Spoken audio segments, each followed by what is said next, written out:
Vous avez été licencié d'une manière que vous jugez abusive et vous avez envie de savoir comment calculer vos indemnités de licenciement. Restez avec moi, je vais tout vous expliquer. D'abord, vous allez prendre la moyenne de vos salaires que vous avez perçus sur les 52 dernières semaines et vous allez rajouter les accessoires. Qu'est-ce qu'on entend par accessoires? Eh bien, vous allez rajouter les pourboires, les commissions, les avantages en nature, les indemnités et les commissions qui sont liées à votre travail. Ensuite, vous allez faire un petit calcul pour connaître votre salaire à l'heure. Oui, je dis bien à l'heure. Alors maintenant, à quoi vous avez droit? Bon, premièrement, vous avez droit à vos congés non consommés. Deuxièmement, vous avez droit à ce qu'on appelle le délai de préavis, qui peut aller jusqu'à 3 mois de salaire suivant votre ancienneté. Troisièmement, vous avez droit à des dommages et intérêts à raison d'1 mois et demi de salaire par année travaillée.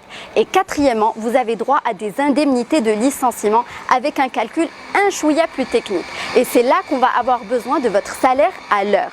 Pour avoir une méthode de calcul globale, je vais prendre le cas d'un salarié qui a travaillé pendant 20 ans dans une société. Alors, si c'est le cas pour vous, vous allez prendre les 5 premières années de votre ancienneté, vous allez multiplier votre salaire à l'heure par 5, qui correspond aux 5 premières années, et par 96. Vous allez mettre le résultat de côté.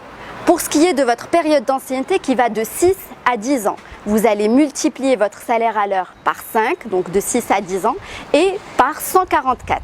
Vous mettez encore une fois le résultat de côté. Ensuite, pour vos années d'ancienneté qui vont de 11 à 15 ans, vous allez prendre votre salaire à l'heure que vous allez multiplier par 192 et par 5 encore une fois.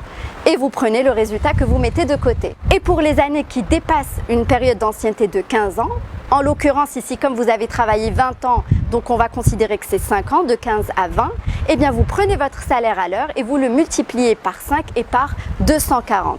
Maintenant, vous allez faire le cumul de tous ces résultats et ça vous donnera votre indemnité de licenciement. Je tiens à vous préciser une chose, c'est que quand vous avez travaillé 2 ans et 1 jour par exemple, on considérera dans le calcul de vos indemnités de licenciement que vous avez une ancienneté de 3 ans. Une dernière précision, si vous êtes lié à votre employeur par un contrat à durée déterminée, donc un CDD, et que vous avez été licencié pour une faute qui n'est pas une faute grave, et que vous avez été victime d'un licenciement abusif, le calcul de vos indemnités est un chouïa différent. En effet, vos indemnités correspondent à la période de salaire qui va jusqu'à la fin du contrat de travail à durée déterminée. Je m'explique. Si vous avez été licencié le 1er janvier et que votre contrat de travail à durée déterminée était censé terminer le 31 mars, eh bien vos indemnités de licenciement correspondent aux 3 mois de salaire restants, à savoir janvier, février et mars. Bon, je pense que vous avez tout maintenant. À vos droits, prêts, partez!